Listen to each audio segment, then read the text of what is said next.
कहानी शुरू करने से पहले अगर आपने हमारे चैनल को सब्सक्राइब नहीं किया तो सब्सक्राइब कर लीजिए और बेल आइकन दबा दीजिए। अगर ये वीडियो पसंद आए तो लाइक का बटन दबाना ना भूलें। इस कहानी की शुरुआत होती है एक लड़के से। 18 साल का इयन हाल ही में हाई स्कूल से ग्रेजुएट हुआ है। फिलहाल वो एक लड़की से ऑनलाइन चैट कर रहा है। लड़की उसे अपनी खूबसूरत फोटो भेजती है। इयन इसे देखकर आकर्षित होता है और कहता है कि इतनी खूबसूरत लड़की उसने आज तक नहीं देखी। यहाँ में इयन के स्वभाव से पता चलता है कि वो बहुत स्वीट और अनअज्यूमिंग है।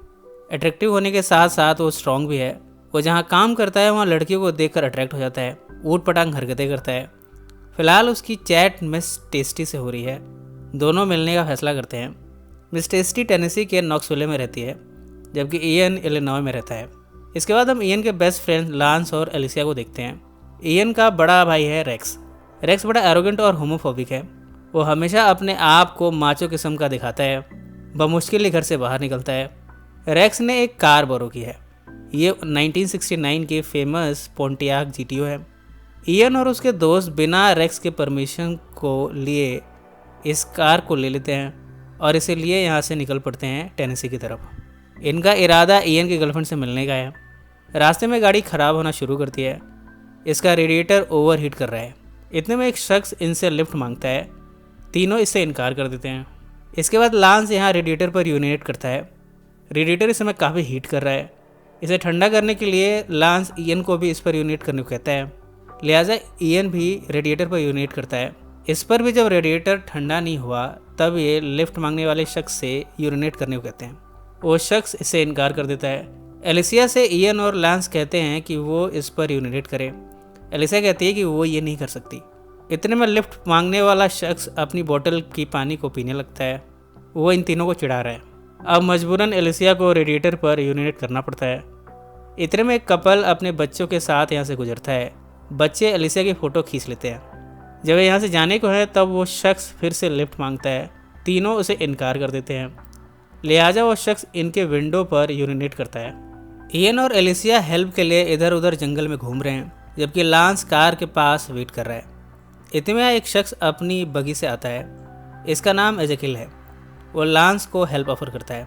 इधर एलिसिया और इयन को एक पेड़ मिला है जहाँ काफ़ी सारे शूज़ टंगे हुए हैं। एलिसिया कुछ शूज़ उतार लेती है। एजेकिल और लांस बगी में बैठे हेल्प के लिए जा रहे हैं। इधर इयन और एलिसिया आपस में लड़ पड़े हैं। इयन कहता है कि उसने अब तक सबसे ज़्यादा ड्राइविंग की है। एलिसिया कहती है कि ये झूठ बोल रहा है। रोड पर ये गाड़ी को रोकते हैं पर वो इन्हें हेल्प करने को तैयार नहीं है। इतने में एजेकिल और लांस बगी से जा रहे हैं। पीछे इन्होंने कार को रस्सी से बांधा हुआ है। एक लोकेशन पर पहुंचे हैं जहां पर कोई सर्विस नहीं है। एजेकिल इन्हें हेल्प ऑफर करता है कि वो रिपेयरिंग कर सकता है। एजेकिल और उसके एमिश दोस्त इस गाड़ी को रिपेयर करना शुरू करते हैं। इधर ये तीनों दोस्त यहाँ के रम स्प्रिंग पार्टी में ज्वाइन करते हैं। यहाँ एक कॉन्सर्ट चल रहा है। यहाँ लांस की मुलाकात एक खूबसूरत और आकर्षक एमिश लड़की से हुई है। इसका नाम मैरी है। इयन कहता है कि अगर उसके भाई को पता चला कि उसकी कार का हमने क्या हाल किया है तब वो उसे जान से मार देगा। एजेकिल और उसके साथी अभी भी गाड़ी को रिपेयर करने में लगे हैं। लांस फिलहाल एलिसिया के साथ है। दोनों यहाँ साथ में डांस करते हैं। इयन ये सब देखकर अपसेट होता है। जब वो बाहर आता है तब यहाँ एक दूसरी लड़की से इयन मुलाकात करता है। वो लड़खड़ा रही है। इतने में एलिसिया आ जाती है।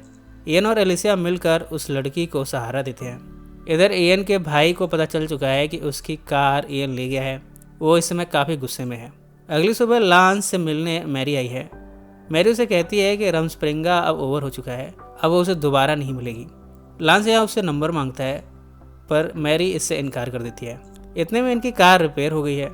तीनों यहाँ से निकलते हैं पर ये वादा करते हैं कि ये वापस लौटेंगे और एजेकिल का कोई ना कोई काम ज़रूर करेंगे। ऐसे में ये रिपेयरिंग का एहसान उतार पाएंगे। रास्ते में लांस कहता है कि वो मैरी को बहुत प्यार करता है, अब वो उसे मिस कर रहा है। दोनों दोस्त लांस का मजाक उड़ाते हैं। वो कहते हैं कि लांस को हर लड़की से प्यार हो जाता है। लांस कहता है कि मैरी अलग है, वो उसके लिए स्पेशल फीलिंग रखता है। इधर रेक्स गराज के गेट पर अपनी फ्रस्ट्रेशन निकाल रहा है। वो इयन को जान से मार देना चाहता है। इयन रास्ते में एक शौचालय के पास रुकता है। इसके अंदर जाकर वो टेक्स्ट करता है मिस टेस्टी को। वो कहते हैं कि बहुत जल्द उससे मिलने वाला है। ये एक कार्निवल के पास रुके हैं। यह कार्निवल में ये घूमना शुरू करते हैं। यहाँ इयन को सैंडी मिलती है। वो लांस से कहता है कि सैंडी उसे पसंद है। यहाँ एक डांस परफॉर्मेंस चल रही है। इसमें सैंडी परफॉर्म कर रही है। स्टेज पर यहाँ की एंकर इयन को बुलाती है। यहाँ रेंडमली और भी लोगों को बुलाया गया है, पर यहाँ ईएन जब कुछ हॉट लड़कियों को देखता है तब उसके बॉडी पार्ट्स विजिबल होने लगते हैं। सभी उसका इस पर मजाक उड़ाते हैं। ईएन को स्टेज से उतार दिया जाता है। लांस और एलिसिया उसका मजाक उड़ा रहे हैं। जब सैंडी यहाँ ईएन के पास आती है तब वो उसे अपने से अलग करता है। गुस्से में सैंडी ईएन पर वार करती है, पर इससे हिट होती है एलिसिया। एलिसिया के होठों पर चोट पहुंची है। ये डॉक्टर के पास जाते हैं एलिसिया के दांत को चेक कराने के लिए। इसके बाद तीनों नॉक्सविले के लिए निकलते हैं। ईएन कहता है कि ये ट्रिप बड़ी ख़राब रही है, पता नहीं आगे क्या होगा। वो वापस घर लौटने को ऑफर करता है। एलिसिया उसे समझाती है कि ये तीनों आधी कंट्री ट्रैवल कर चुके हैं, अब ये वापस नहीं लौट सकते। ईएन यहाँ रैश ड्राइविंग करता हुआ दूसरे रूट पर आ जाता है। पुलिस ईएन की गाड़ी को देख लेती है, वो इनके पीछे लग जाती है। इधर ईएन कुछ पोसम्स को हिट कर देता है। पुलिस इन्हें पकड़ लेती है। इन्हें जेल में डाला जाता है। जेल में तीनों की मुलाकात बाकी प्रिजनर से होती है। इतने में यहाँ मैरी आ जाती है। यहाँ मैरी इनके बेल का इंतज़ाम करती है और फिर तीनों को छोड़ दिया जाता है। लांस मैरी को गले से लगाता है। इसके बाद ये नॉक्सविले पहुँचे हैं। यहाँ इन्हें होटल मिलता है। ये होटल रोल प्लेइंग रूम्स को सपोर्ट करता है। रेक्स यहाँ गुस्से में पहुँचा है। वो ईएन पर हिंसक होता है। वो इन सब को यहाँ से जाने को कहता है। ईएन कहता है कि वो मिस टेस्टी से मिलकर ही जाएगा। रेक्स उसे वार्न करता है। इसके बाद ईएन प्रिटेंड करता है कि वो गे है। इस पर रेक्स ईएन को अलाउ कर देता है कि मिस टेस्टी से वो मिल सकता है, पर उसे वादा लेता है कि इसके बाद ईएन रेक्स की हर बात मानेगा। इस तरह फाइनली ईएन मिस टेस्टी से मिल पाया है। मिस टेस्टी ईएन को डेट के लिए इनवाइट करती है। दोनों डेट पर जाते भी हैं। इधर मैरी और लांस एक बिस्तर पर हम बिस्तर हो रहे हैं। लांस मैरी से कहता है कि वो मैरी से प्यार करता है। कार से बाहर ईएन और मिस टेस्टी मेकआउट करने जा रहे हैं। एलिसिया कार में छिपी ये सब देख रही है। अब वो ईएन को पसंद करने लगी है। इधर मिस टेस्टी ईएन को सेड्यूस करने में लगी है। इतने में यहाँ मिस टेस्टी का साइकोटिक बॉयफ्रेंड बॉबी आ जाता है। वो गन को ईएन के हेड पर रखता है। यहाँ ये खुलासा होता है कि मिस टेस्टी और बॉबी मिले हुए हैं। दोनों चॉप शॉप पर काम करते हैं। ये ईएन को नंगा करके उसे कपड़े भी ले लेते हैं और उसकी कार भी। कार लिए भागते हैं। इतने में ईएन को कार में छिपी एलिसिया दिखती है। अब ईएन एलिसिया को बचाने के तरीके ढूंढ रहा है। कार में बॉबी और मिस टेस्टी मेकआउट करने की कोशिश कर रहे हैं, जबकि एलिसिया बैक सीट पर छिपी लेटी हुई है। रास्ते में मिस टेस्टी को एक ग्रीन कार दिखती है। वो उसे भी लूटने जाती है। एलिसिया ईएन के फ़ोन पर फ़ोन लगाती है, पर फ़ोन इस समय बॉबी के पास है, जो ईएन के कपड़े भी लाया है। वो एलिसिया को देख लेता है। इधर लांस अभी भी हम बिस्तर हो रहा है। इस बार उसके साथ बॉबी के दोस्त रिक की गर्लफ्रेंड है। रेक्स अपनी कार को देखता है। उसकी हालत देखकर वो बॉबी को मारने जाता है, पर बॉबी उसे पंच मारता है। यहाँ लांस भी पहुँचा है। एलिसिया कार से निकलती है। ईएन यहाँ अलग भेष में सबको बचाने आया है। मजाक में ईएन बता देता है कि लांस ने बॉबी के दोस्त रिक की गर्लफ्रेंड के साथ जिस्मानी संबंध बनाया। इस पर रिक लांस को मारना शुरू करता है। ईएन यहाँ रिक और बॉबी को मारता है। रेक्स अपने भाई के बहादुरी की तारीफ करता है। एलिसिया और मिस टेस्टी में कैट फाइट होती है। इतने में यहाँ पुलिस आ जाती है। मिस टेस्टी यहाँ से भागने की कोशिश करती है, पर उसे पकड़ लिया जाता है। यहाँ पता चलता है कि ग्रीन कार में ईएन के ही स्कूलमेट्स हैं। वो इनके टूर पर इन्हें छिप कर फॉलो कर रहे थे। एलिसिया पुलिस को बॉबी और मिस टेस्टी के चॉप शॉप के बारे में बताती है।